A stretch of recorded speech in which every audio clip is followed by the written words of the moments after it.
The stars had always looked peaceful to him. Cold. Silent. Untouchable. Captain Rylan Cade stood at the edge of the observation deck, staring into the void beyond Earth's orbit. The stars blinked back like distant witnesses to history, unmoved, uncaring. But they were about to watch something new, something loud, something human. The ship beneath his boots, the Revenant, was Earth's first real answer to a growing cosmic threat. Not a probe, not a defense satellite, not even a cruiser, a star destroyer. Fully armed. Ugly in the best way. Rylan knew because he helped design the damn thing. He clenched his jaw as the auto-check lists scrolled across the holo-display. 1 more hour until launch. 1 more hour until they left Earth behind. Forever, if things went sideways. "Commander Vale wants final clearance on Deck 6 plasma coils," said a voice behind him. It was Lieutenant Parsa, one of the new kids. Too clean. Too polite. His eyes sparkled like he still thought space was an adventure. Rylan didn't answer right away. He kept staring, hand tight around the railing. His mind drifted. Not to the mission, but to them. The Zirathi, 8-limbed bastards with tech 1,000 years ahead who spoke only through conquest. They'd razed the Martian outpost like it was cardboard, vaped Europa's settlements in under 5 minutes. Humanity's pleas were answered with silence. Until now. "Tell Vale to fire them up. If they blow, better now than when we're out in the black," Rylan finally said. Parsa nodded, hesitated, then asked, "Sir, do you really think we stand a chance against the Zirathi?" Rylan turned. His eyes weren't kind. They weren't angry either, just used. "Not if we keep thinking like they're gods." That shut the kid up. He walked off, boots echoing. Rylan turned back to the void. He remembered the screams from the last attack, the grainy audio feed from Europa Station as it was torn apart, the captain begging, crying. Silence followed, then static. Rylan played it over 1,000 times. He had to. He needed the rage. The Revenant wasn't a diplomatic ship. It wasn't a last hope. It was vengeance wrapped in steel, fueled by the deaths of 72,000 colonists and built from tech Earth wasn't even supposed to have. Reverse-engineered scraps from a wrecked Zirathi scout ship, mixed with Earth's brutal ingenuity. No sleek designs, no philosophical debates, just a goddamn warship. He walked the deck slowly, eyeing the crew as he passed. Each of them chosen for what they could do, not how well they played politics. The old world had been ruled by countries, corporations, and committees. But out here, in the deep, the only thing that mattered was survival and revenge. He stepped into the command bridge. Lights dimmed automatically. The room hummed with restrained power, like a predator ready to pounce. Holomaps glowed over a black console, showing their trajectory to the Proxima Belt, where the last Zirathi movement was spotted.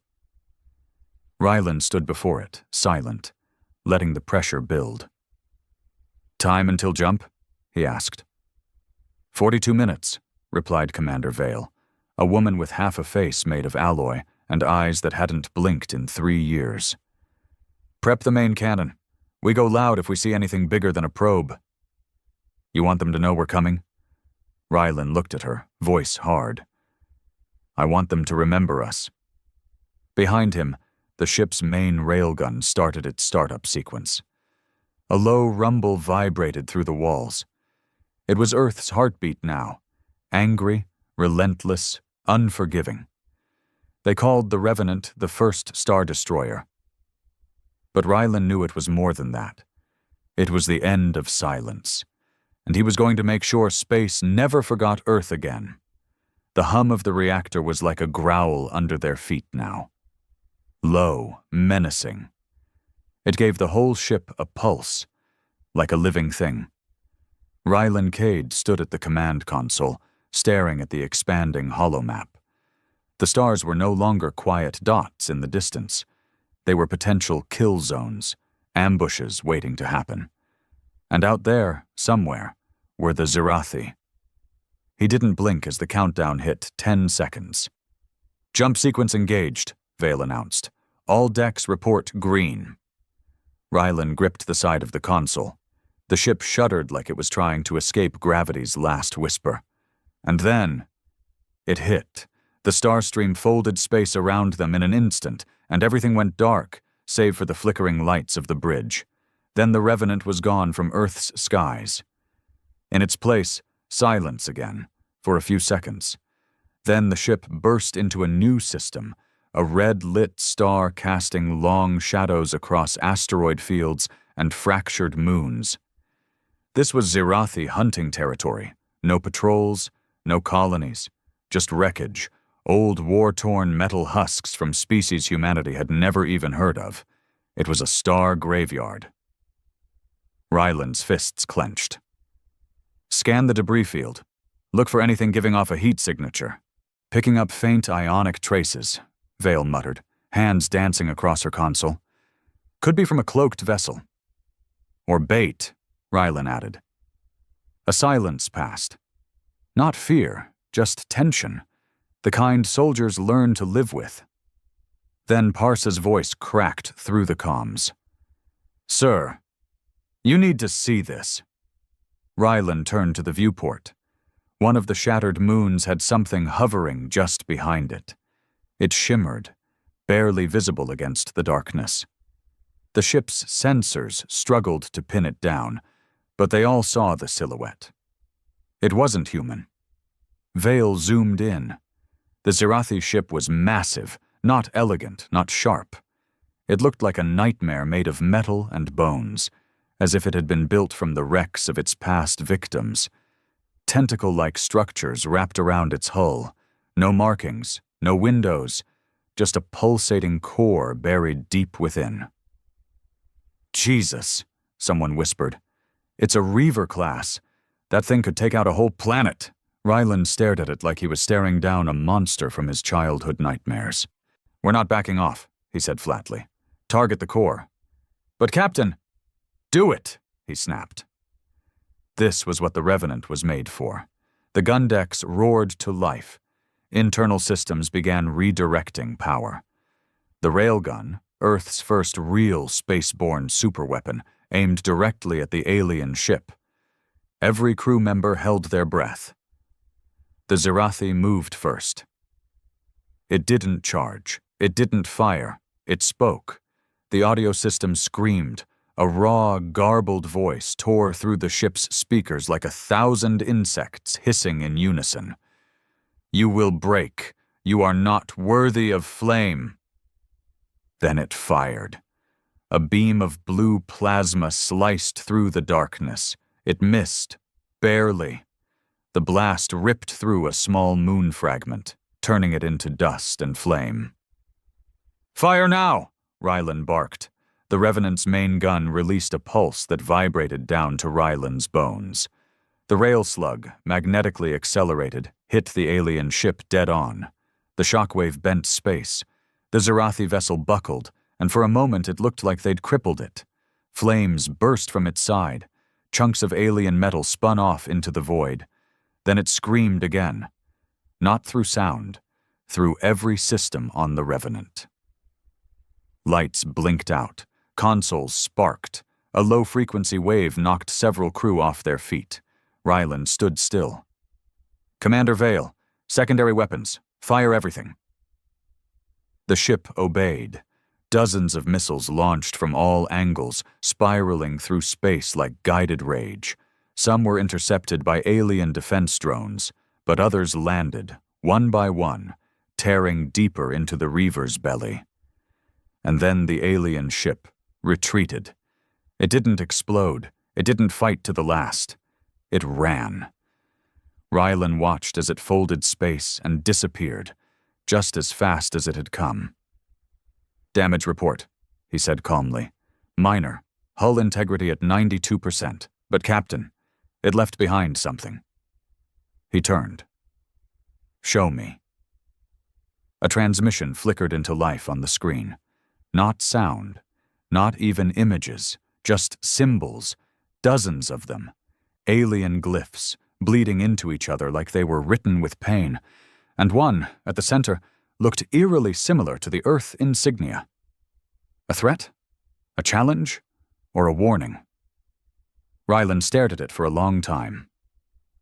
"Well," he said coldly, "looks like we're in the war now."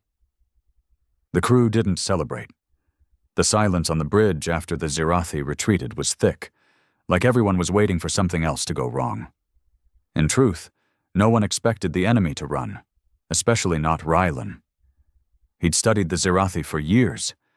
They didn't surrender. They didn't retreat. They exterminated. And yet, here they were, still alive, with a Star Destroyer still intact. Ryland stared at the glyphs pulsing on the holoscreen.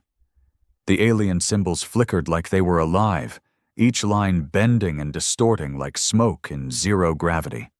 The central glyph, the one resembling Earth's insignia, kept expanding, pulsing with a blood-red glow. "They sent us a message," Vale said quietly. "But it's not language. It's more like emotional coding." Ryland turned toward her. "Explain." "They're not just sending threats in text or speech. They're transmitting raw emotion, rage, contempt, curiosity. It's like they're trying to speak directly to the survival part of the brain." "Psychological warfare," Ryland muttered. "More like psychic," Vale said. "Our systems are registering neural disturbances across the crew." He didn't like the sound of that. "Anyone affected?" Vale hesitated. "Parsa's down in medbay. He passed out after staring too long at the glyphs. Said something about voices, screaming ones." "Tell the med team to restrict visual exposure to the signal. No one looks at it again unless I say so." "Aye, Captain." He turned to the main viewport. The wreckage of their first battle hung in space like broken teeth, drifting in slow motion. This was supposed to be a scouting mission. Test the ship, gather intelligence, engage only if absolutely necessary. But Earth's first Star Destroyer had already fired its first shot, and the universe had answered. "Prep the drones," Ryland ordered. "I want a full scan of the battlefield. Debris, escape vectors, and—" An alert blared, cutting him off. Red glyphs flashed across the tactical display, spinning rapidly. "Another transmission?" Vale asked. "No," Ryland said. "That's not a message." He tapped into the external cameras. The view zoomed in on the largest chunk of alien debris, the same piece they'd knocked loose during the assault. At first it looked lifeless, just twisted metal and bone-like plating. But then it twitched. The crew gasped.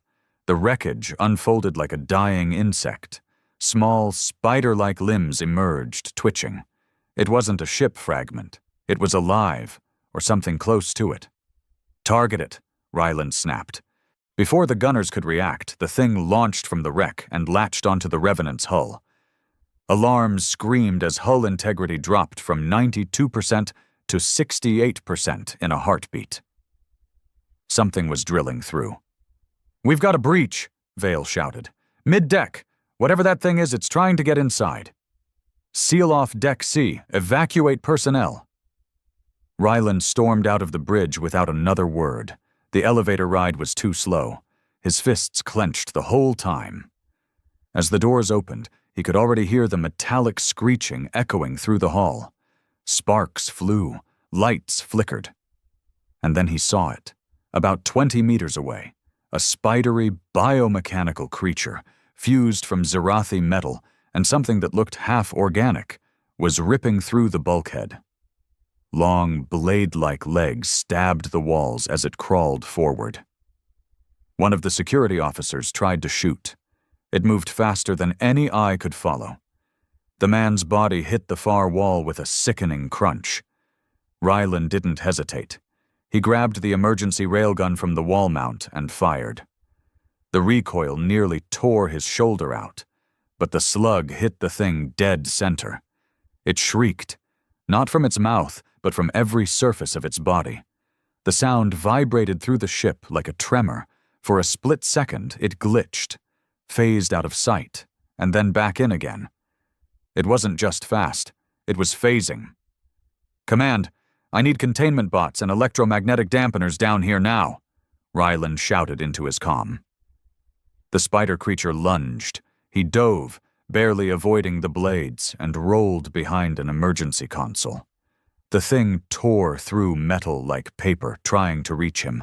Suddenly, from the other corridor, a blast of cryofoam erupted. The containment bots arrived just in time.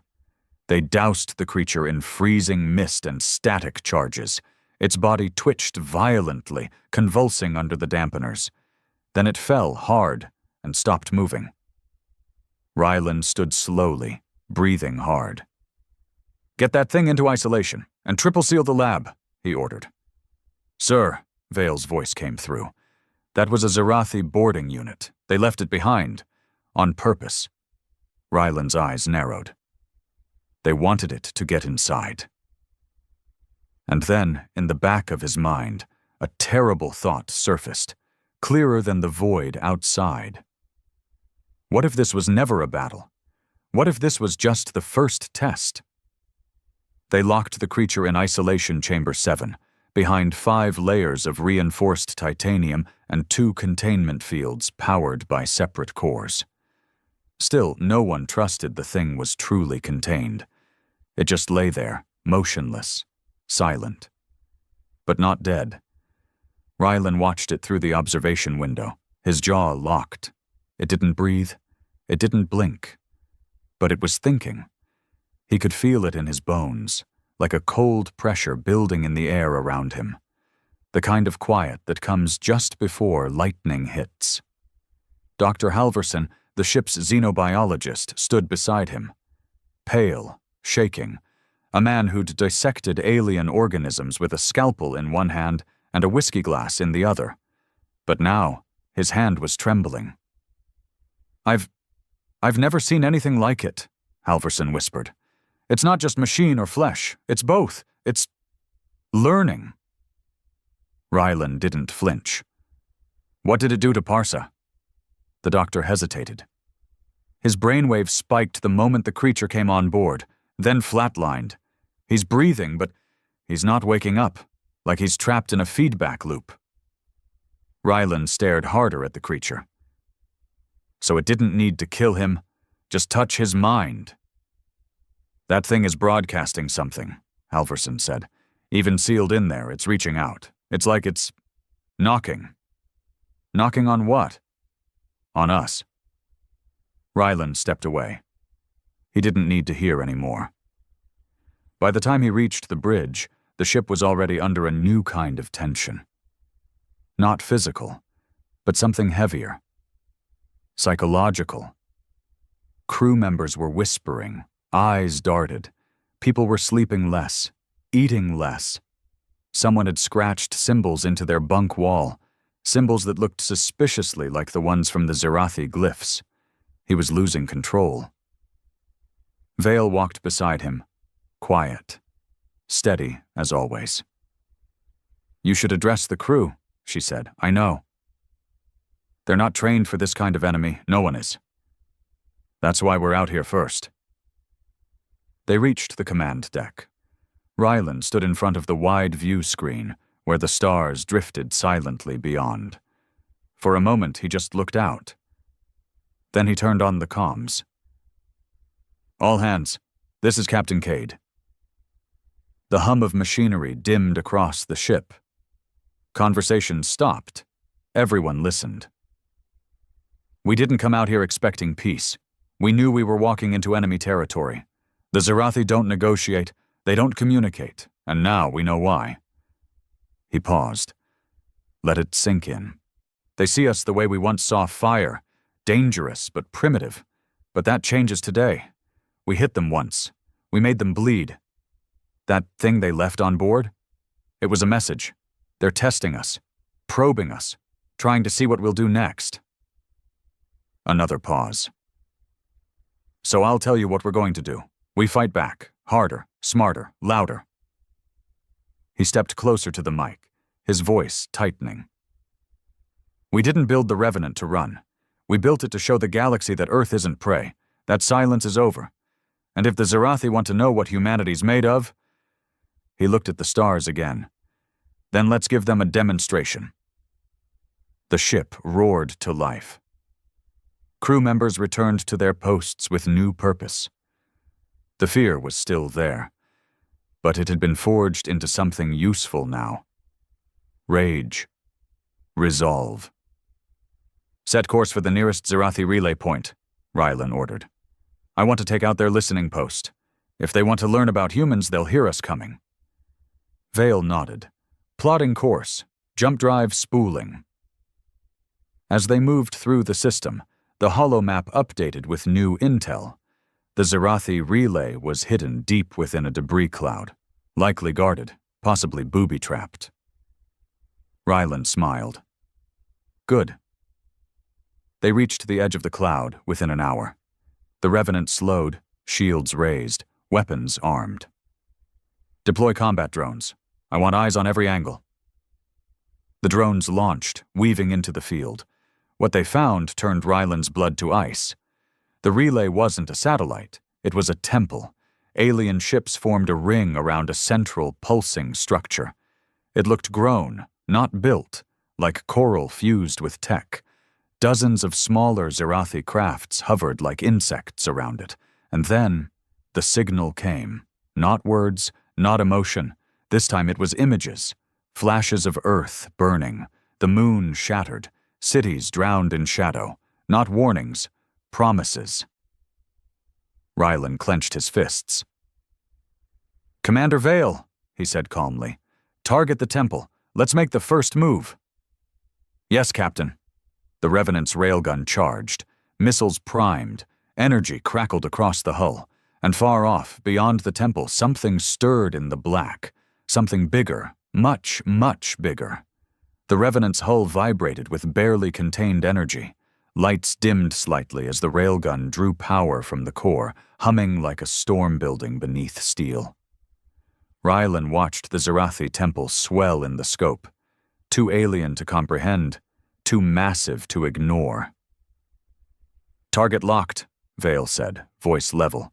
Fire on your command. But Rylan's eyes weren't on the temple anymore. They were fixed on the shadow moving just beyond it. It emerged slowly from the black, first just a silhouette, then detail by horrifying detail. A ship. No, a Leviathan, thousands of meters long. Its hull wasn't smooth or armored like the Revenant's. It pulsed and shifted, alive with veins of green light. Spires rose from its surface like bone towers, and beneath them, the faint shimmer of energy signatures, weapons, and many of them. The crew gasped in unison. New contact, Vale said, her voice uncharacteristically tense. That's not a patrol craft. It's a flagship. Rylan's eyes narrowed. The Revenant was built to kill stars, he said coldly. Let's see if it can punch a god. Firing, Vale confirmed. The railgun released its charge in a single blinding pulse. The slug cut through space in under 3 seconds. It struck the temple dead center. The impact tore through the alien structure like thunder through glass. A cascade of green-blue fire erupted, splintering it from within. Zerathi ships scrambled, shrieking across every channel. Then the flagship reacted. It didn't fire, it spoke. A voice ripped into their systems. No language, just raw, violent thought. Everyone on the bridge staggered as the ship shuddered beneath them. Lights flickered. Consoles bled static. We watched your kind crawl from the dirt. You should have stayed there. Rylan gritted his teeth, grabbing the console for balance. Return fire, all batteries. Missiles launched, streaking toward the enemy ship like burning comets. The Revenant's secondary cannons opened up, peppering the swarm of Zerathi fighters as they darted to intercept. It wasn't enough. The flagship opened its maw. A massive port on its front split wide, revealing a sphere of churning, dark energy. It didn't glow. It absorbed light. Space bent around it. "Oh my God," Vale whispered. "It's charging a gravitic cannon." Ryland slammed a fist down. "Evasive! Get us out of the kill zone, now!" The Revenant banked hard, straining against inertia as its engines screamed. But the Zerathi were ready. Fighters swarmed like hornets, locking on, peppering the hull. Shields flickered red. Hull integrity dropped. 84%, then 79%. "Grav cannon charging complete," Vale said through gritted teeth. "Impact in 15 seconds. Rylan made a choice. Divert all non-essential systems to shield buffers, and release the reactor baffles. Vale turned to him. "You want to vent plasma into the cannon's path? If it's heat-based, we'll overload the charge. If it's gravity-based, it might destabilize," she finished. "Exactly. Do it." 10 seconds. The Revenant slowed as plasma lines opened, venting glowing streams of raw energy into space like a bleeding animal. The flagship adjusted its aim. 7 seconds. "Shields at 42%. 5. Then the Zerathi fired. The beam erupted, a column of condensed nothingness, erasing stars in its path. It slammed into the cloud of plasma and detonated. Space itself seemed to crack. The shockwave struck the Revenant broadside. The ship rolled. Everything went white. Then, silence. A long, heavy silence. Emergency lights flickered on. Consoles rebooted. Smoke hissed from broken vents. Rylan opened his eyes, a gash above his brow bleeding into one eye. "We're still here?" Vale whispered. "Status," Rylan growled. "Shields collapsed. Hull at 52%. Railgun offline, but we're alive." "Did it work?" She turned to the screen. The Zerathi flagship had recoiled, its front scorched, energy bleeding from ruptured conduits. The grav cannon was gone, torn clean from its core, and best of all, the rest of the Zerathi ships were scattering. They'd wounded the god. "They're retreating," Vale said, half in disbelief. "All of them." Rylan exhaled. "Plot a course out of the system," he said. "We'll come back when the railgun's hot again." But deep inside, he knew this wasn't a victory. It was a provocation. They hadn't scared the Zerathi. They'd earned their attention. And in the black silence beyond the stars, 1,000 more Leviathans might be watching. Waiting. The silence after the battle felt heavier than the fight itself. Not the kind that brought peace, but the kind that felt like holding your breath underwater, waiting to see if something would grab your ankle and drag you down. The Revenant limped away from the wrecked system, engines sputtering and hull groaning with every burn. Sparks still rained from half the ceiling lights. Crew moved with grim determination, patching leaks, rerouting power, and stabilizing what systems they could. They'd survived the impossible, but survival didn't feel like victory. In the medbay, Rylan stood beside Parsa's cot. The young lieutenant hadn't moved in over a day. His body was fine, brain activity normal. But he wasn't there. His eyes were open now, blank and glassy, staring past the ceiling like he was looking through dimensions. "He's in some kind of locked loop," Dr. Halverson explained. "His neural patterns match the waveform of the alien transmission. It's like the creature synced with his brain." "Can you break it?" "I'm trying. But if we force a reset, we could fry his mind completely." Rylan stared at the kid, jaw tight. "Then don't screw it up." He walked out before Halverson could reply. On the way back to the bridge, he passed the containment chamber. The alien drone, the one the Zerathi left on board, still hadn't moved. But something was different. The walls around it were cracked, microscopic fractures in the titanium spreading like veins. The electromagnetic field fluctuated every few seconds, like the thing was draining power even while dormant. He paused.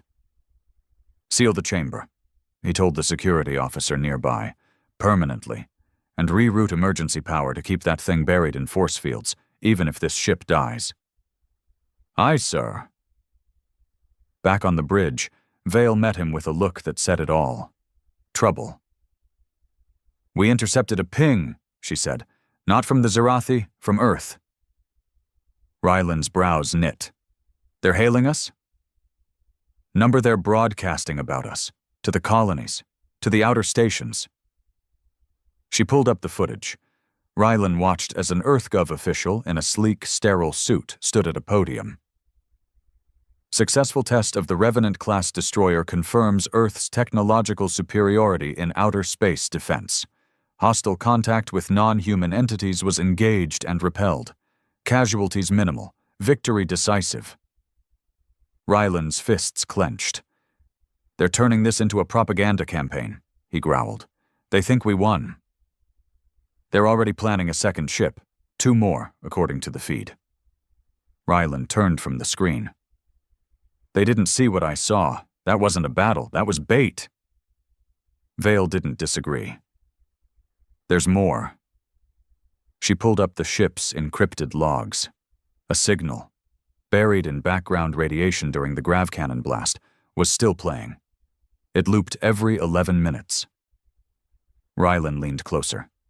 It wasn't a voice or a scream. It was a countdown. "Time to impact?" he asked. "Not impact," she said. "Arrival." The realization hit them both. The flagship wasn't alone. That was never the plan. It was a scout, a herald, and now the rest were coming. "How long do we have?" 17 hours. Ryland stepped away, rubbing a hand over his face. No backup. No reinforcements. Earth was weeks away. The second ship wasn't even built. The Revenant, bruised, limping, half-blind, was the last line between humanity and whatever came next. He looked out at the stars. "Bring me every engineer, every tactician, every scrap of metal we can weld into something lethal," he said. "If we're going down, we're taking as many of them with us as we can." Vale gave him a long look. "You planning on dying out here?" "No," Ryland said. "I'm planning on becoming the reason they fear Earth." She gave a tight nod. "Then let's make some noise." The Revenant turned, slow and wounded but defiant. Behind it, the stars began to warp, shift, and darken. The invasion had begun. And Earth's first star destroyer wasn't finished yet.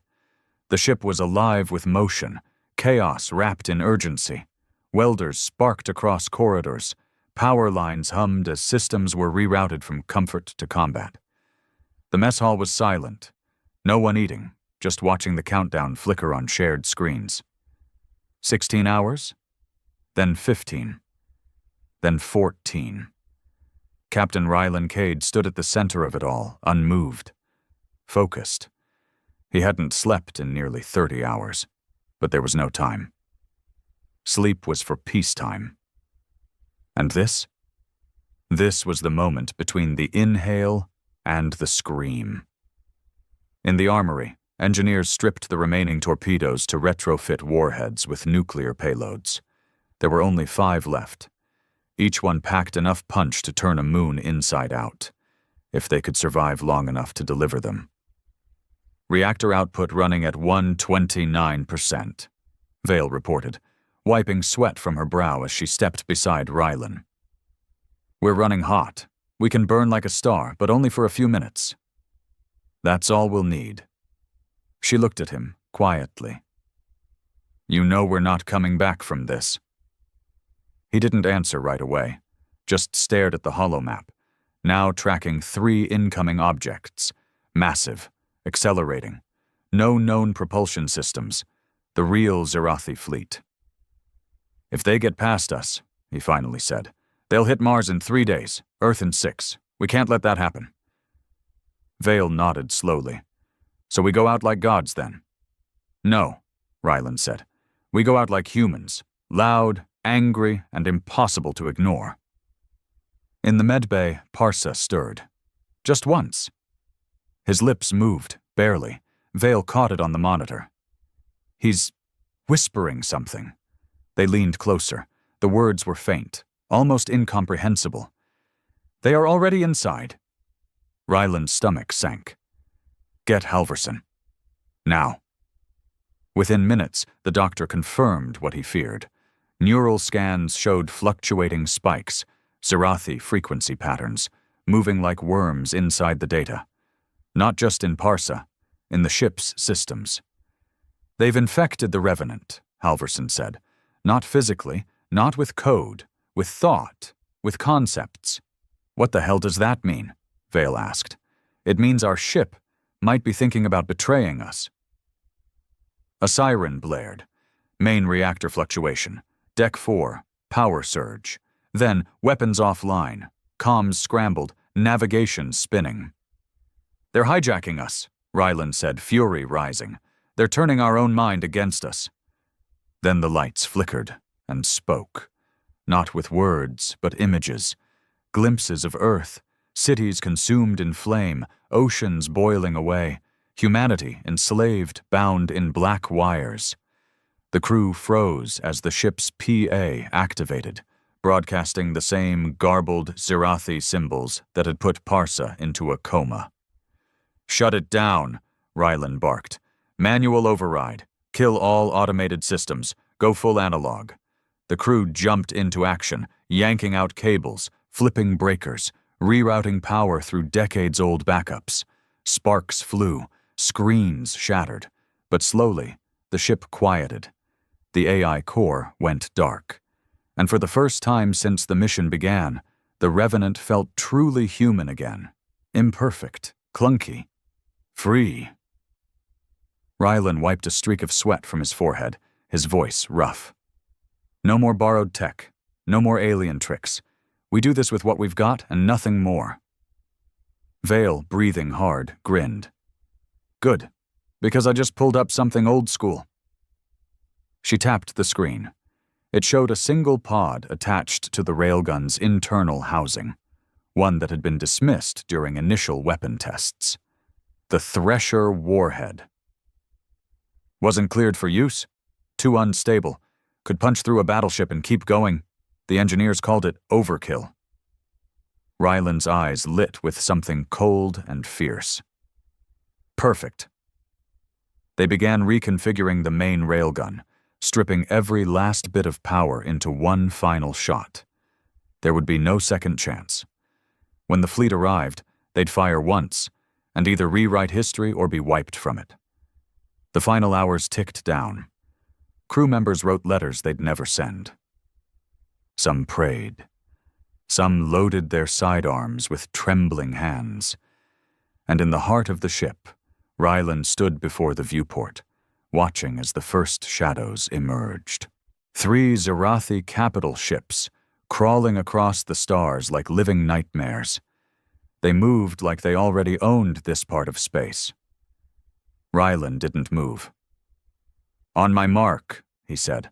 Charge the Thresher. Target the largest ship. We hit first, we hit hardest, and we don't wait to see if it flinches. Vale nodded. They'll see Earth's spirit in that shot. No, Ryland said. They'll see Earth's rage. The gun charged. The enemy approached, and humanity's last defiant breath began. They came like a storm. 3 Zerathi capital ships emerged from the void, monstrous and silent. They didn't form ranks. They didn't signal demands. They simply drifted forward, as if gravity itself bent in submission around them. Each ship dwarfed the Revenant, living fortresses of bone and metal, wrapped in dark energy and history soaked in extinction. On the bridge, the lights were red. Not emergency lights, war lights. Ryland stood dead center, eyes locked on the center monitor where the largest ship loomed. His jaw was steel. No more hesitation. No more posturing. This was it. Status on the Thresher? He asked. Fully charged, Vale replied, her voice tight, resolute. Weapon coils overheating. After this shot, the railgun will melt." "Good," Ryland said. "It'll be the last thing we ever need it for." Across the ship, the crew fell silent. No one begged. No one cried. They'd made peace already. Some clutched keepsakes. Others closed their eyes and breathed deep, committing this final moment to memory. Because whether they lived or died, this was the moment humanity roared. "Fire!" the Revenant screamed. The Thresher warhead launched in a burst of raw energy, breaking every rule of space combat. The recoil alone tore 3 decks' flooring loose. Heat alarms wailed, but no one looked away from the screen. The projectile crossed the stars in seconds. The lead Zirathi ship opened its maw to intercept. But the warhead was too fast, too angry. It struck dead center, and for the first time in recorded history, a Zirathi capital ship howled. The impact tore through its armor, through its core, and out the back like a burning fist of vengeance. The entire ship cracked open, molten matter and disintegrating metal spilling out like guts.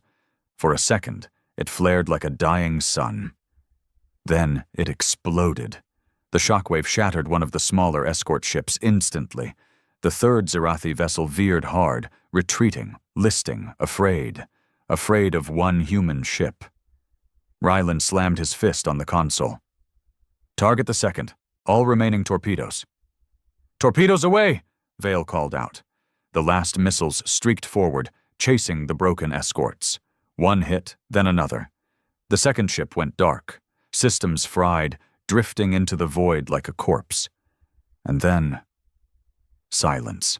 The last Zirathi ship, the one that had run, vanished into slipspace. Gone. Rylan exhaled, body sagging slightly as the tension finally bled out of him. Around him, the bridge was dead quiet. No one knew what to say. They'd won, somehow. They'd stared down extinction and killed it with a single shot. And then the ship groaned again. Deep. Painful. "Reactors destabilizing," Vale said, not panicked, just tired. "That last shot fried the baffles." "How long?" "Maybe 5 minutes." Rylan nodded slowly, then turned to the crew. "Get to the escape pods. That's an order." "What about you?" Vale asked. He looked at her with a strange smile. Wry, bittersweet. "Somebody's got to make sure the story makes it home." She hesitated. "You'll die." "Maybe," he said. "But so will they." And with that, she didn't argue. She gave him a crisp nod and sprinted to the pods. The crew followed. Rylan walked alone back to the core chamber. Sparks danced in the air. The heat was unbearable. He climbed into the manual override chair, connected the cables, and slumped down. He activated the comms. A direct feed to Earth. "This is Captain Rylan Cade of the Revenant." His voice was calm. Quiet. "We engaged Zirathi forces at coordinates 30/6. First contact resulted in heavy loss. Second contact resulted in victory, at high cost." He paused. "They're not gods. They bleed. They fear us now, and I want them to remember this moment." Outside, the core boiled. This ship wasn't made to last, but it was made to speak one truth loud enough to echo across the stars. He looked up through the viewport, where the stars blinked softly, watching. Humanity is not prey. He hit the trigger. The Revenant's core went critical. The ship burst like a dying star, taking the debris field and every trace of the Zirathi with it. A final act of defiance, beautiful in its violence, and across the galaxy the story spread. They called it suicide. They called it madness. But the Zirathi called it something else. Fear, because the silence of space was gone. And in its place was the thunder of Earth's fury. The room was colder than usual, and it wasn't just the atmospheric regulators. Something in the air, a thick silence, too dense to breathe, hung like a veil over the council chamber. Delegates from 100 worlds sat motionless, as if trying to process the same line of data that had just scrolled across their holoscreens. The United Terran Coalition hereby withdraws from all Galactic Council diplomatic activities effective immediately. No further negotiations will be pursued. This decision is final. No explanation, no warning, just a cold, clinical transmission from the humans.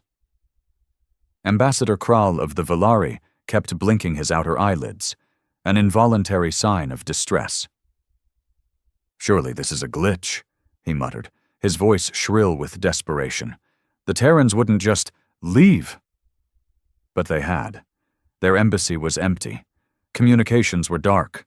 Not even a signal ping returned from their moon base in Sector Theta 9. One by one, every open diplomatic channel with humanity had gone quiet. Counselor Ozkek, a reptilian from the core Rim species Drek, slammed a clawed fist on the obsidian table. "This is madness. We depended on their mediation with the Zarn conflicts. We need them for the Krolt-Fenri peace accords. Their absence jeopardizes the entire stability of this quadrant." He wasn't wrong. In just 75 Earth years, humans had become more than just another species in the galactic soup. They were the glue, not the strongest, not the most advanced. But damn if they hadn't mastered the art of making others talk, of making sworn enemies sit across a table and see sense. And now there was no glue, just fraying threads. "We need to understand why," hissed Chancellor Viren of the Nolak, her 6 tendrils twitching in agitation. "What did we do to push them away?" That was the unspoken question buzzing in every delegate's mind. The truth was, they'd been pushing for a while. Humanity had raised concerns, small at first, about how resources were allocated, about corruption in certain council decisions, about the blatant exploitation of weaker civilizations in the Outrim sectors. But their voices were always brushed aside.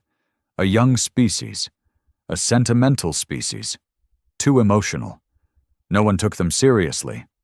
Until now. Now, the consequences of that arrogance were beginning to unfold.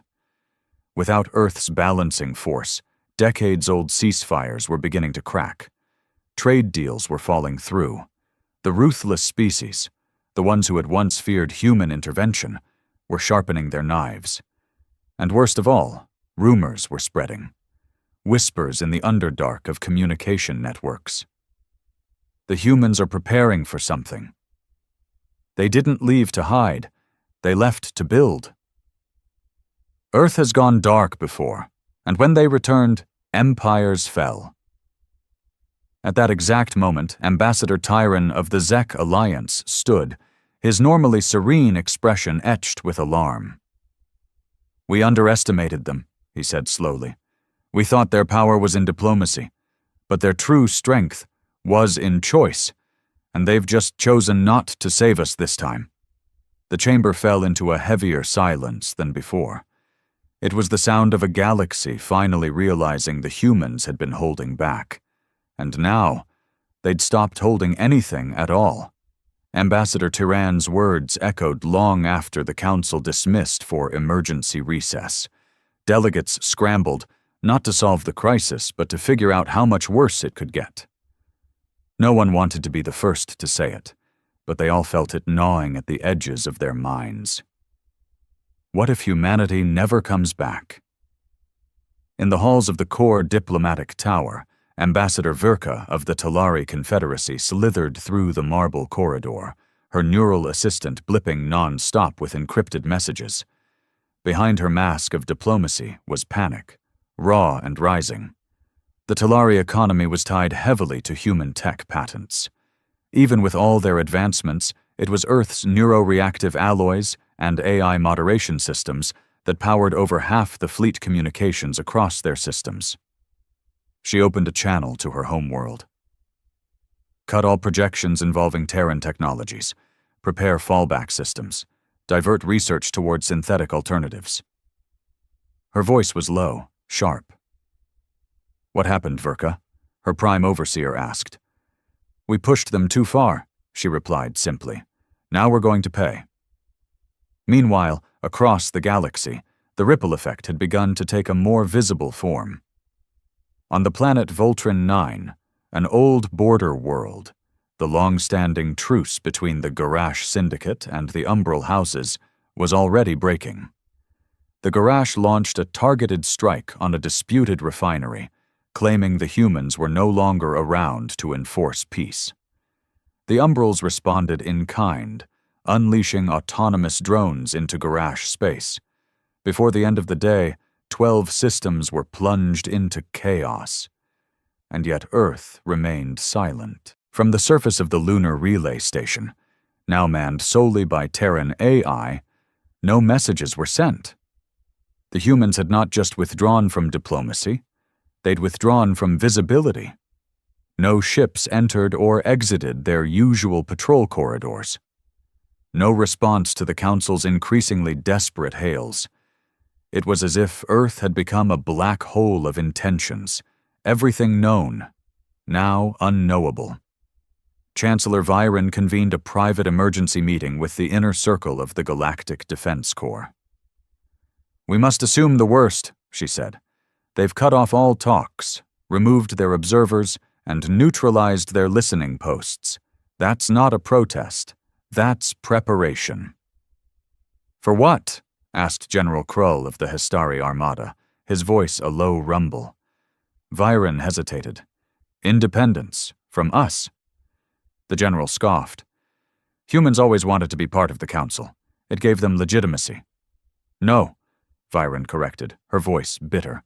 "We gave them legitimacy when it suited us, when they cleaned up our messes, fixed our wars, taught us how to coexist, but we never respected them. Not really." And now, the humans had given their answer. That same night, deep inside a classified station orbiting Jupiter, Admiral Caney of the Terran Inner Fleet reviewed the last of the transmission logs.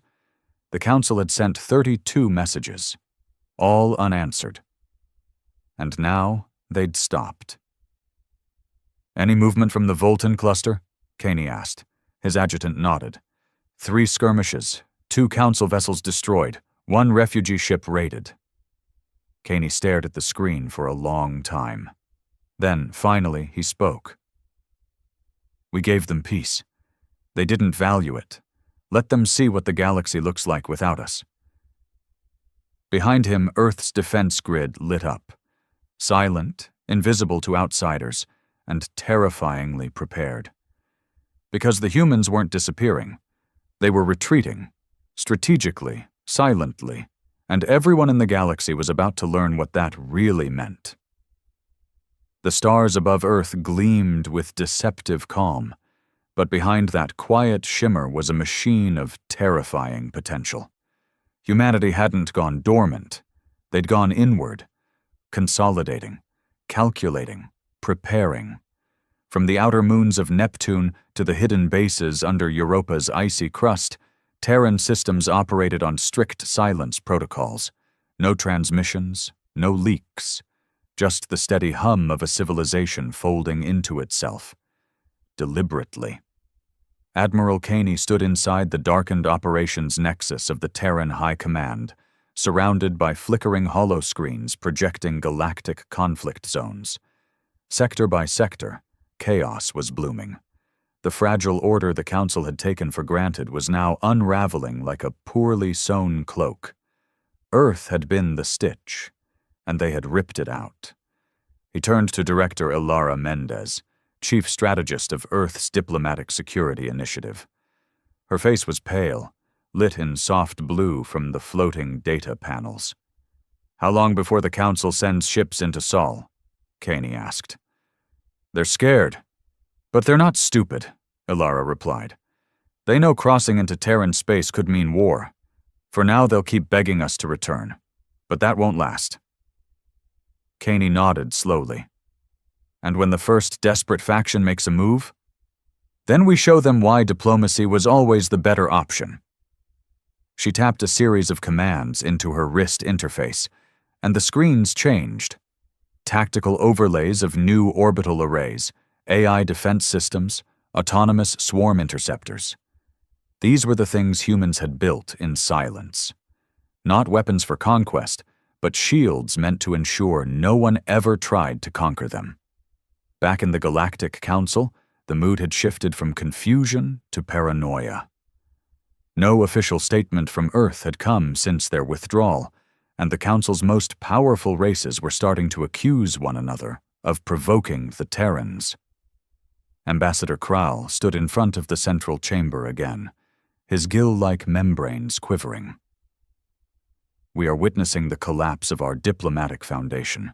If Earth no longer participates in this council, then we must consider alternative measures for stability, or we admit we're nothing without them, spat Councillor Narex of the Volcari Dominion. His silver crest bristled with rage. This council always coddled the humans, made them feel equal. But they are not gods. They are not invincible. No one responded. Not because they agreed, but because even their silence betrayed fear. Ambassador Tyran broke it. You still don't understand, he said, calm and composed. The humans didn't leave because they're weak. They left because they know they don't need us. But we need them. Then go grovel at their gates, Narex hissed. Tyran looked him in the eye. No one will survive if Earth turns hostile. We should be doing everything to avoid that. Far from the Council, deep in the Andoran Fracture, an asteroid-dense mining system, another sign of the Terran void, was making waves. The Andari Corporation, an Earth-backed mining conglomerate, had ceased operations just days after Earth's withdrawal. Without human oversight, multiple species moved in to take over the rich mineral fields. Within hours, a rogue Kalari fleet seized a refinery. But before they could finish reprogramming the facility, the entire system shut down. Then, one by one, the Kalari ships vanished. Not destroyed, not even attacked. Just gone. No trace, no distress calls, just silence. A single encrypted message was left behind on a dormant frequency. We are no longer playing by your rules. Terran command. Word spread like wildfire. Within days, systems with hidden Terran investments went dark. Fleets disappeared, data servers auto-purged, and critical infrastructure crumbled. Humanity hadn't just walked away. They'd programmed their systems to pull everything down behind them. On a council news stream, a headline flashed in bold red text. Earth ghosts the galaxy. Infrastructure collapses across 12 sectors. Back on Earth, Caney walked through the silent corridors of the Terran Assembly. The politicians no longer argued. There were no more debates. Just one unified directive. Secure Earth, watch the stars burn, and only return when the galaxy was begging, truly begging, for peace. At the center of it all sat the Earth AI core, silent and immense, quietly running projections of future galactic scenarios. Caney stood before it and asked, "How long until they fracture completely?" The AI responded in a calm, synthetic voice. 27 days, 74% probability of galactic-wide conflict without Terran mediation. And after that? High probability they will come crawling. He didn't smile. He just whispered under his breath. Then we'll see who values peace. 21 days had passed. The Galactic Council was barely holding together. What used to be the nerve center of galactic diplomacy had become a circus of blame, fear, and suspicion. Treaties were unraveling like dry parchment. Border disputes that had been frozen under human negotiation boiled over into open hostilities, and in the center of it all, a quiet, human-shaped void no one dared to fill. Councillor Ozkek paced the corridor of the diplomatic wing like a caged animal. His claws scraped the metal floors with every frustrated step. "This is unsustainable," he barked to his aide. "How did one species, just one, hold the whole damn galaxy together?" "They didn't," his aide replied quietly. "They just knew how to make everyone else believe they could." Ozkek stopped. That was the problem, wasn't it? The Terrans had spun a narrative of peace, unity, reason. And for some insane reason, it had worked. They'd made mortal enemies talk. They'd made ancient grudges feel like relics of a dumber past. And now that narrative had collapsed. All the old hatred was clawing its way back up through the cracks. In a distant corner of council-controlled space, a freighter convoy belonging to the Yilar dynasty was ambushed. The attackers wore no flags. They moved like ghosts. Their ships didn't match any recognized registry, but they didn't need to, because they were human, not Earth's military, not officially, no insignia, no hail. But they moved with the precision of Terran special forces, and they left the same calling card after disabling the Yilar ships without a single casualty. Stay out of Terran-registered sectors. You are being watched. The footage leaked within hours. Panic rippled through the galactic net. Had Earth gone rogue? Were humans now policing the stars without oversight? In truth, no one knew, and that made it worse. At Terran High Command, Admiral Caney watched the intercepted transmission in silence. "They're not ours," Ilara Mendez said, arms folded, "but they're definitely trained." Caney didn't answer. He already knew the truth. Earth hadn't told its Black Ops units to stand down after the withdrawal. No, they'd simply vanished from official channels and gone freelance. "You think they're acting on their own?" he asked.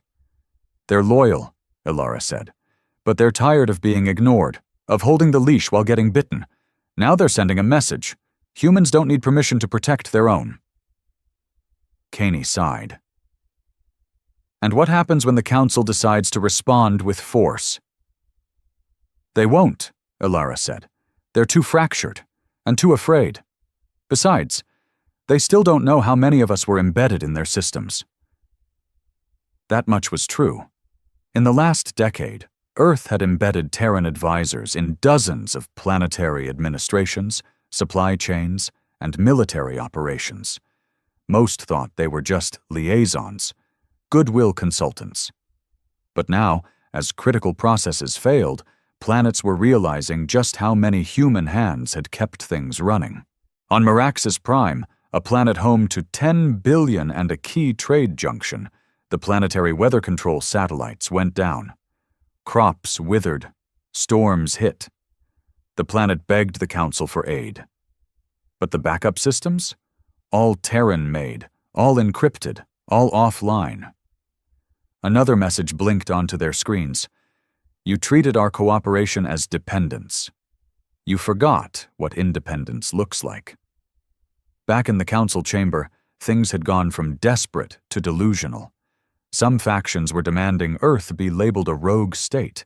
Others begged for re-engagement. One proposed a bounty on Terran commanders. It was chaos. Ambassador Turan stood slowly and addressed the hall with a grim calm. "You are all fools if you think threats will work.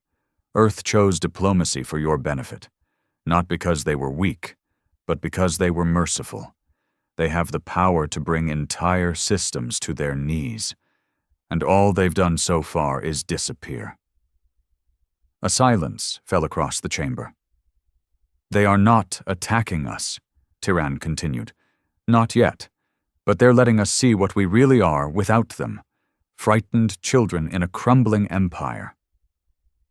And then, just as the Council descended into another shouting match, a signal came through.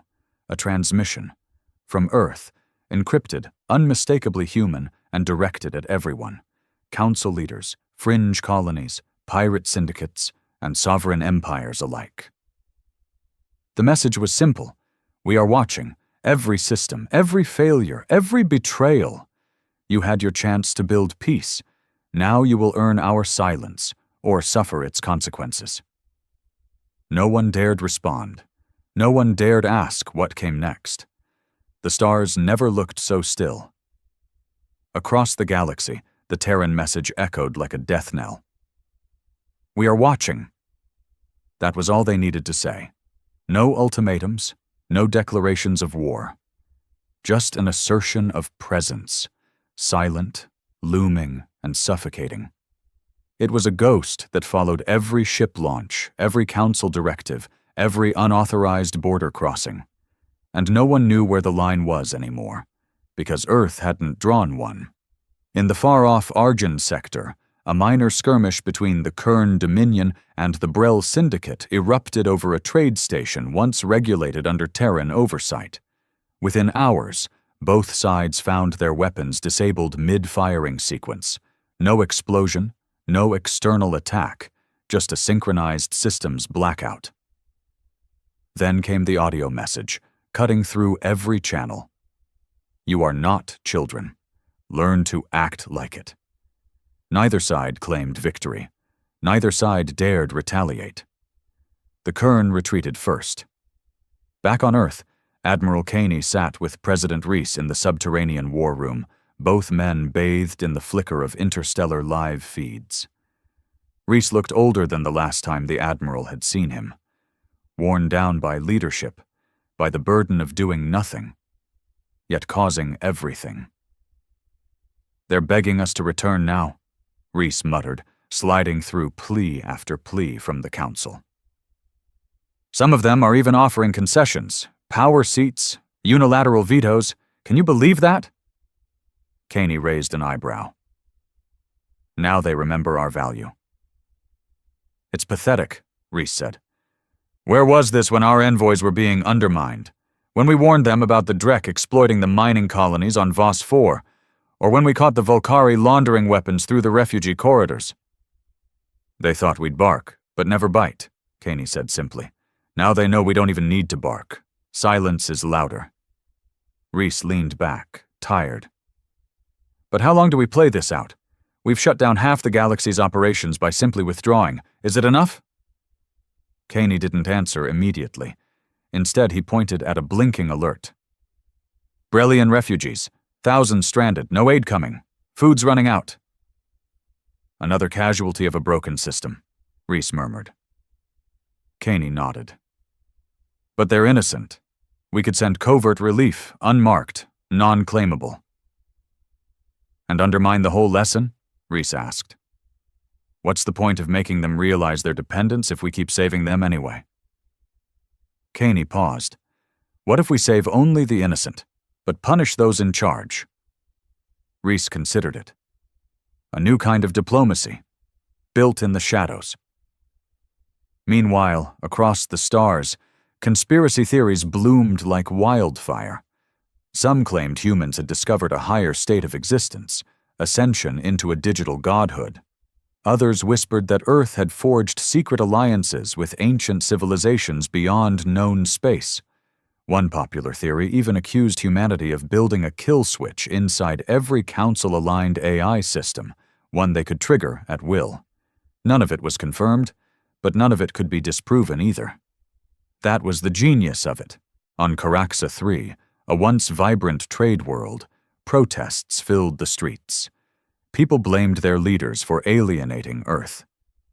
Bring back the humans, one massive banner read in intergalactic common. Another, more ominous, said, If Earth is gone, who's left to keep the monsters at bay?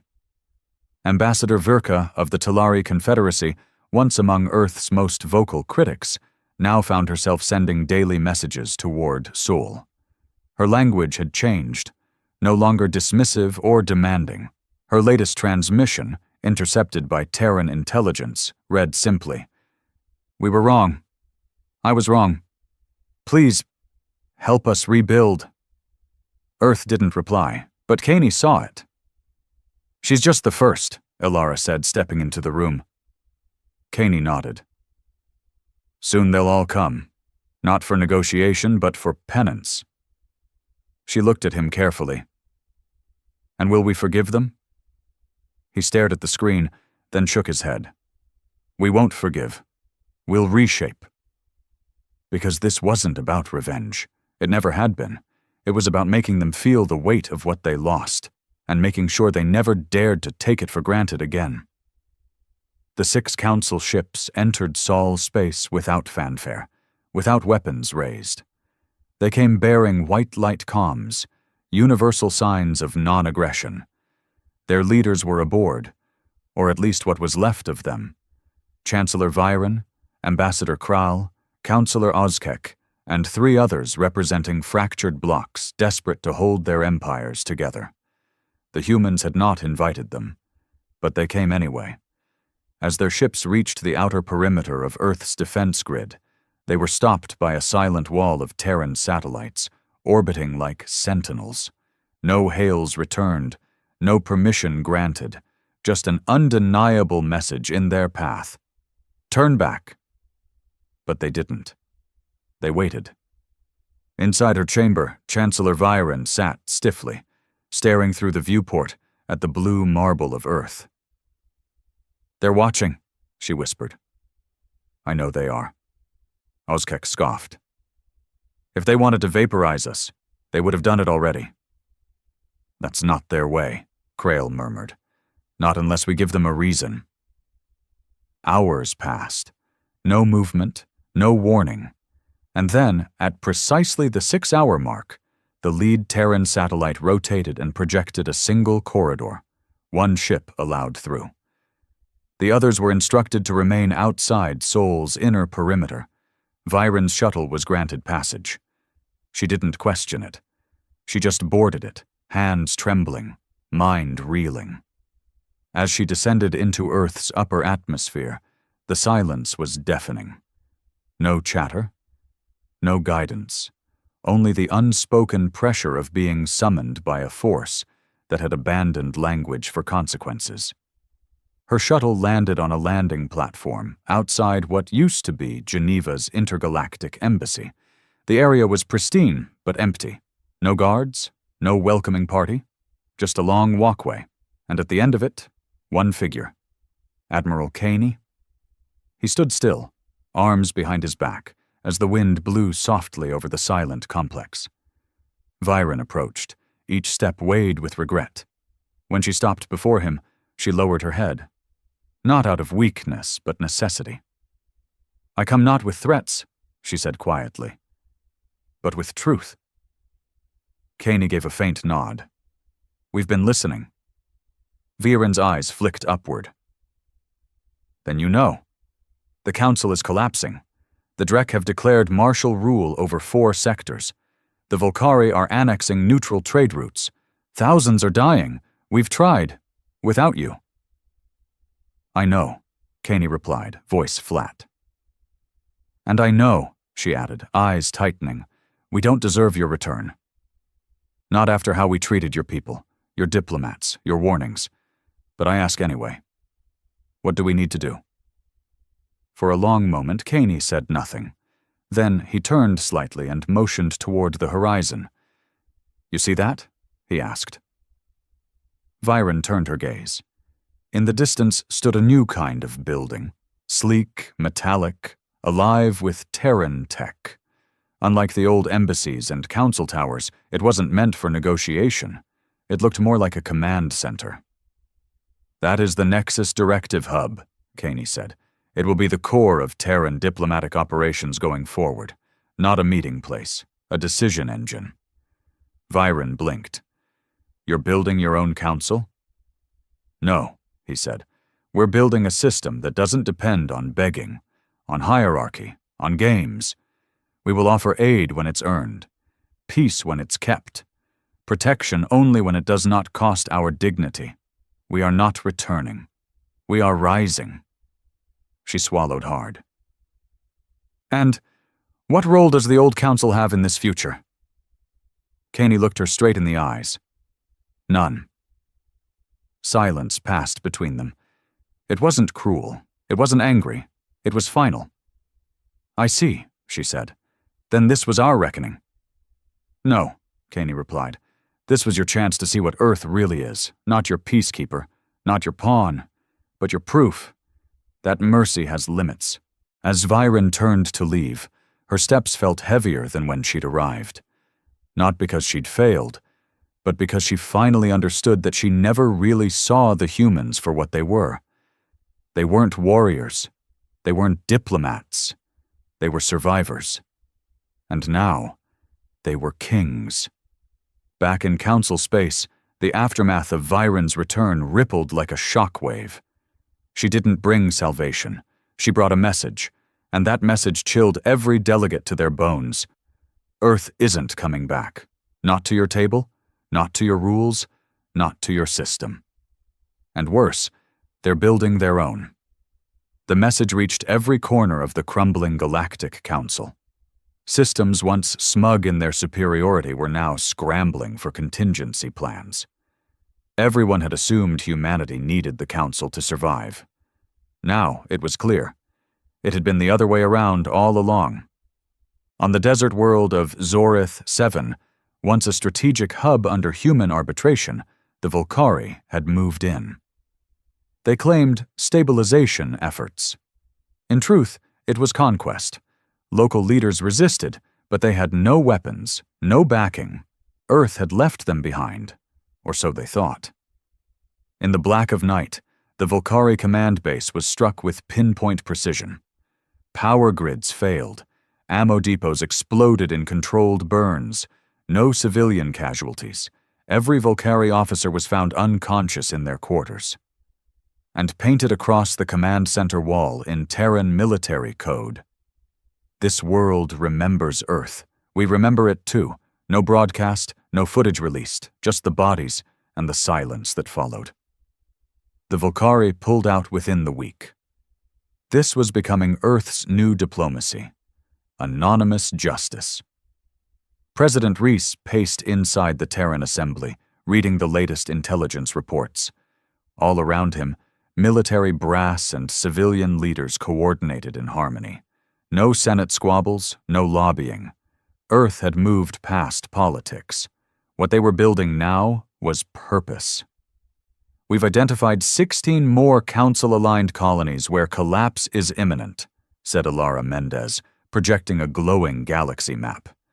"They're low resource, politically insignificant, but people are starving, dying." "Can we reach them?" Reese asked. "Yes, but if we intervene, it won't be quiet. It'll be seen." "Let them see," Reese said firmly. "But not as a rescue, as a standard. These colonies survive because Earth says they matter, and the Council let them rot." Caney, who'd stood silently nearby, finally spoke. "What happens when the Council tries to claim credit?" he asked. "They'll spin it. Say we're returning to the fold." Reese shook his head. "Then we make it clear. Earth doesn't return. Earth leads.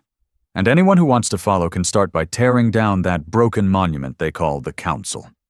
At that same moment, a new broadcast pulsed across the galaxy. It wasn't from the Council. It wasn't from a government. It was from Earth. A single high-definition feed, decrypted by every major relay station within minutes. President Reese stood before a reformed Earth flag. No stars, no stripes. Just a white circle over a dark field. Unity in the void.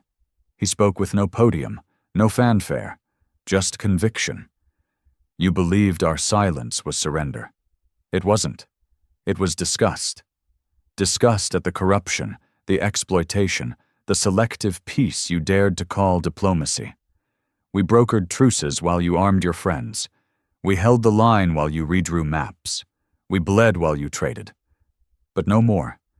Earth is no longer a participant in the Council's games. We are not your mediator, not your enforcer, not your buffer. We are building something new, not for power, but for justice. If your people are suffering and your leaders fail you, reach out, not as diplomats, as survivors. We will answer. Not with speeches, but with solutions. But know this. We do not forgive. We remember. Earth remembers every slight, every insult, every ambassador silenced, every colony abandoned. And if you come for us again, if you try to control, infiltrate, or manipulate, we will not negotiate. We will erase." Across 1,000 systems, the message sent shockwaves. On core worlds, leaders trembled. On border planets, people cheered. In slave colonies and war-torn sectors, children stared at the screen with something they hadn't felt in years. Hope. Earth had become more than a power. It was a reckoning, a myth reborn in real time. The myth became a movement. Across the stars, the name Earth was no longer spoken with dismissal or irritation. It was whispered like a warning or a prayer. Earth hadn't fired a single shot in open war. They hadn't launched a fleet or claimed new territory. And yet the galaxy was shifting around them, like metal drawn to an unseen magnetic force. The Council, once towering in prestige and self-importance, was now a hollow structure clinging to legacy. Meetings grew shorter, less attended. Delegates withdrew, one after the other, citing internal instability or redirected focus. But everyone knew the truth. The galaxy no longer listened to them. They listened to Earth. Even the Drek, warlike and proud, began pulling troops back from aggressive outposts, not out of diplomacy, but caution. They had reviewed the incident on Zorith 7. They'd seen what humans could do without ever being seen. Their own generals quietly began reaching out through third-party intermediaries, asking what it might take to earn Earth's respect. The humans never replied. Instead, Earth expanded its Nexus network, autonomous hubs built across the Sol system and surrounding neutral zones. They weren't embassies. They weren't fortresses. They were answers, places where starving colonies could apply for food assistance, where war orphans were taken in, where former diplomats became teachers and engineers, rebuilding from the ashes of the systems they had once tried to save through talk alone. And everywhere the Nexus appeared, one truth became clear. Earth had stopped asking for permission. On a fractured moon colony once ruled by the Zarn warlords, a group of children gathered near a steel platform lit by clean Terran lights. A voice came from a nearby speaker, soft and human. "This is Nexus Station 9. You are safe. You are fed. You are free." One child, skinny, eyes wide, whispered to his sister, "Is Earth real?" She nodded slowly. "They don't talk much, but when they do, everything changes." Back on Earth, deep in the Nexus Directive Hub, Admiral Caney stood alongside President Reese and Alara Mendez. Before them, the galaxy shimmered on a holomap. Each blinking light showed a system under Terran humanitarian assistance. The board was getting crowded. Reese watched it quietly, then asked, "How long until the Council collapses completely?" Alara tapped her wrist. "We give it weeks, maybe less. Tyron's trying to hold the inner sectors together, but no one's listening. And those who are listening to him because he agrees with us now." Caney crossed his arms. "Tyron understands. He always did. But he was bound by that council code, their illusion of order." "He's already sent word," Alara added. "He's asking if Earth will take over arbitration duties, officially." Reese didn't even blink. "We're not replacing their system. We're burying it. And what we build will never become what they did." A moment passed. Then Caney said quietly, "We'll need to make hard decisions." Reese nodded. "That's what makes us human. We don't fear hard choices. We fear what happens when no one makes them." At that same hour, in a shadowed chamber within the crumbling council tower, Ambassador Tyran stood alone before a dying console. Around him, the halls were empty, the lights dim. The great voices of galactic unity had all gone quiet. He opened a final transmission channel and spoke not to his peers, but directly to Earth. "You were right. We feared your strength, so we tried to contain it. We envied your unity, so we undermined it. And when you gave us peace, we spit on it. Now I only ask one thing. Teach us. Don't return to us. Let us come to you, not as equals." As students, he hit send. No response came, not immediately. But hours later, a small package arrived in his chamber. Not a weapon, not a threat. A book. Old. Bound in leather. Terran Principles of Restoration. Inside the cover, a handwritten note. "We are not above you. We are just not behind you anymore. Across the galaxy, Earth continued its quiet campaign, not of conquest, but of consequence. No flags, no kings, no demands. Only this: if you want peace, you'll have to prove you deserve it. And thus Earth rose, not as a ruler, but as a mirror, in which every species would finally see itself, and decide whether it could live with what stared back,